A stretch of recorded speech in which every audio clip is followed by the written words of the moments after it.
Entonces viene otra falsedad que el comercio se la dijo a Salomón Lerner, luego me la dijo a mí, luego le dice a quien critica. Quieren ustedes regular los contenidos. Van ustedes a querer cambiar la historia del Perú. Y eso es mentira, no tiene ninguna demostración. Entonces decimos, hay que respetar la libertad de expresión. Y bien se ha dicho aquí por todos los especialistas que participen más es la mejor manera de respetar la libertad de expresión. Que se reduzca, que se concentre, es una manera de alterar los contenidos y de afectarlos. Básicamente la situación que se da. ¿Por qué finalmente un medio se vende? Porque la gente lo compra. ¿Y por qué lo compra? Porque es atractivo. A nadie se lo obliga. A nadie se le pone una pistola o una bayoneta para comprar el trome o para comprar el comercio. Se vende porque se lee, y se lee porque se acepta. Entonces, esa regulación es la que finalmente se confunde. Venta con propiedad. La propiedad sigue siendo la misma. Ahora, visibilidad. Estamos viviendo la concentración de los medios. En algún momento se dijo, bueno, lo que hay es que hay muchos medios. Y nosotros solamente somos 6 o 7, claro. 6 o 7 que controlan el 80%. Y después hay un montón que tienen muy poca propiedad. Esa concentración de la propiedad en sí mismo es una concentración que afecta a la democracia. En sí mismo es una concentración que afecta a la libertad de expresión. Los derechos fundamentales de expresión, de opinión y de comunicación y de información. Eso lo dicen todas las legislaciones internacionales y eso en el caso del Perú es lo que estamos viviendo. Yo me pregunto, ¿qué impide que la República pueda editar mañana 900.000 ejemplares? ¿Por qué no lo hace? Con lo cual alteraría los porcentajes de lo que se llama la concentración de medios. ¿Por qué no lo hace? Porque no se lo compran. Y no se lo compran porque no es atractiva en el mercado. Ese no es un tema ni del comercio, ni la regulación, ni de la opresión de la libertad de prensa. Es un tema exclusivamente empresarial y periodístico. La gente no lo compra. Lo compraba antes y no lo compra ahora. Compra lo que le parece atractivo. Y la segunda cosa. Hay un estudio, les recomiendo que lo lean, de septiembre del 2013, por Jorge Fernández Vaca. Aquí se ha dicho de que eso de que el comercio controla, bueno, no controla casi nada. ¿Qué dice el estudio de Jorge Fernández Vaca? La compra de Pensa por parte del Grupo del Comercio le va a permitir controlar más del 50% de la venta de periódicos en todas las regiones y más del 80% en Lima y la región del centro. Los índices de Lima y las regiones del centro, sur y oriente harían inaceptable cualquier fusión en Estados Unidos y la Unión Europea. Y en el caso de la región norte, el aumento en el índice también sería considerado inaceptable. Este proceso de concentración tiene una matiz especial si se toma en cuenta que con esta adquisición va a controlar el 79% de los ingresos por publicidad de todos los periódicos del país y con esta fuente de ingresos puede financiar más de la mitad de sus costos de impresión. Como resultado de esta posición dominante en la circulación de periódicos, el Grupo del Comercio podrá captar mayores ingresos por publicidad y ello le permitirá a su vez aumentar el porcentaje de subsidio de sus periódicos. Ello hará inviable la expansión de los diarios competidores o el ingreso de nuevos competidores, los cuales tienen que cubrir no menos del 70% de sus costos con el precio de tapa. La gente tiene derecho a colocar su publicidad ahí donde se vende. A mí no me puede obligar a poner un panel publicitario en un sitio escondido, un hueco donde nadie lo ve. La publicidad es para que la gente vea la publicidad y pueda yo ofertar mi producto de manera más adecuada. Por lo tanto, si un medio se vende más que otro, yo voy a colocar mi publicidad en ese medio que se venda más que otro.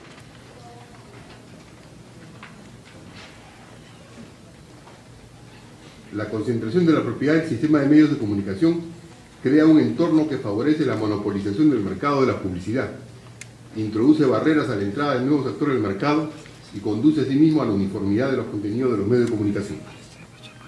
El desarrollo del sistema de medios de comunicación se ve cada vez más arrastrado por el ánimo de lucro. Como consecuencia, no se salvaguardan en la medida adecuada los procesos sociales, políticos o económicos, ni los valores recogidos en los códigos de conducta periodísticos. Considera, por tanto, que la legislación en materia de competencia debe estar interrelacionada con la legislación en materia de medios de comunicación, a fin de garantizar el acceso, la competencia y la calidad y de evitar conflictos de intereses entre la concentración de la propiedad de los medios y el poder político que son perjudiciales para la libre competencia, la igualdad de condiciones y el pluralismo. Es que esta es la norma que se llama Concentración y Pluralismo de los Medios de Comunicación de la Unión Europea del año 2008. En la protección judicial. 8 o 9 periodistas han buscado la protección judicial para que finalmente sea el Poder Judicial el que dirima si hay o no concentración de medios. Cuando en el Perú, después de la Policía Nacional, la segunda institución más desprestigiada y menos valorada es el Poder Judicial. Y en tercer lugar, nos reconducen hacia el Congreso de la República, esta regulación tiene que venir del Congreso de la República, porque es el foro apropiado. Cuando el Congreso de la República, dicho esto con todo respeto, tampoco es una institución ciertamente prestigiada. Entonces, ¿qué va a ocurrir en la práctica? Si se aprueba una ley, yo la verdad es que no sé si hay o no hay un proyecto de ley, pero claramente hay intentos de regular esto de una manera distinta. Y sería una aberración jurídica que se quiera regular con efecto retroactivo, porque en principio dice la Constitución, y dicen todas las constituciones en el mundo occidental, las leyes no tienen carácter ni efecto retroactivo. Entonces, digamos, un medio de comunicación que controla el 80% de la propiedad de la prensa escrita, que tiene 2 canales de televisión de noticias diarias manejados por el mismo grupo económico, puede darse el lujo de hacer este tipo de desplantes al Congreso y de decir que el debate en el Congreso es un debate que está manipulado por abajo y mentir, y ni siquiera rectificarse, sino seguir con ese tema. Los derechos del periodista. Yo honestamente he reflexionado un poco sobre eso, pero le podría decir lo siguiente: yo creo que los periodistas tienen derecho a escribir lo que deseen escribir sin ningún tipo de censuras o sin ningún tipo de cortapisas. Ciertamente los periódicos tienen líneas editoriales y uno se va acomodando. Yo escribo ahora también en un medio de comunicación y me siento muy cómodo en esa perspectiva. Pero creo que finalmente, así como en la televisión la gente va a participar ahí donde la gente lo lea más, los periodistas se van a sentir más realizados ahí donde participan y se lee más. Y por lo tanto hay medios que van a ser más atractivos que otros en función de la lectoría. Uno no escribe para que no lo lean, uno escribe para que lo lean. Finalmente ese es el objetivo del periodista: comunicar su pensamiento al mayor número de usuarios posibles.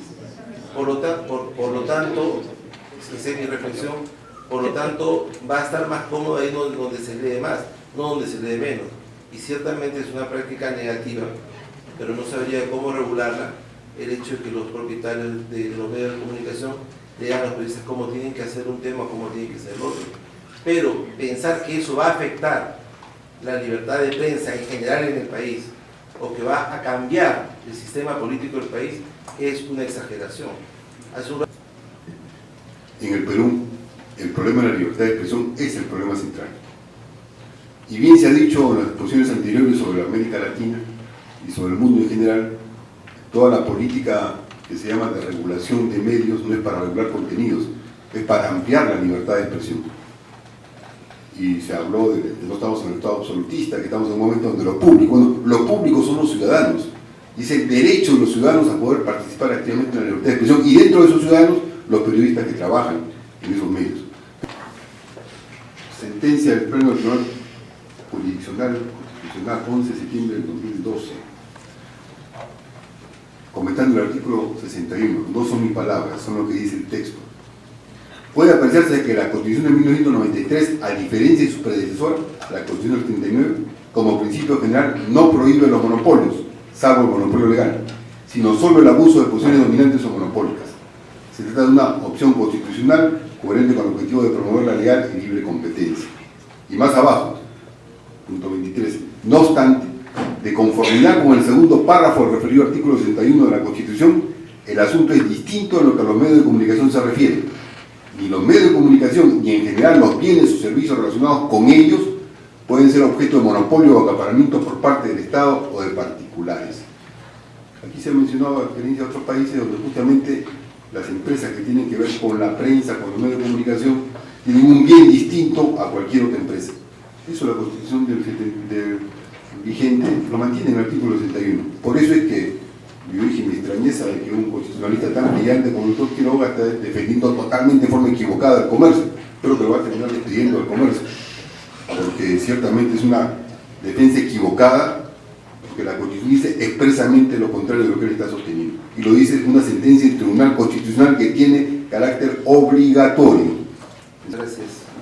Bueno, si el comercio me despide, lo que les puedo asegurar es que no me va a pasar al otro lado a firmar demandas o a denostar de lo que diga el comercio. Simplemente guardaré el silencio que corresponde a la lealtad que uno debe tener al sitio donde ha trabajado durante un tiempo, porque lo que me parece moralmente reprensible es que quien ha trabajado en un sitio, ha sido por ejemplo director de un periódico 8 años, ¿no es cierto?, aparezca hoy día en la banda contraria. Y en algunos casos hay algunos mitos, ¿no? Hay quienes disfrazan su salida por bajo rating, por baja aceptación, con un tema de libertad de prensa, ¿no? Creo que en ese marco es que hay que plantear, a mí me pareció muy interesante lo que se está trabajando, la experiencia que señaló uno de los ponentes de las coaliciones. Nosotros vamos a hacer el 24 de marzo nuestra segunda audiencia, esperamos que vayan la gente del comercio, y luego seguiremos, y me parece que vamos a ir a buscar un tipo de coalición, me parece muy interesante, buscar los puntos comunes en los cuales se pueda, por parte de un gran movimiento ciudadano, defender que la libertad de expresión se pueda consolidar y afirmar de acuerdo al mandato constitucional y de acuerdo a los requerimientos de una prensa que ayude a formar la voluntad democrática y a mejorar las condiciones democráticas en conjunto de la institucionalidad peruana.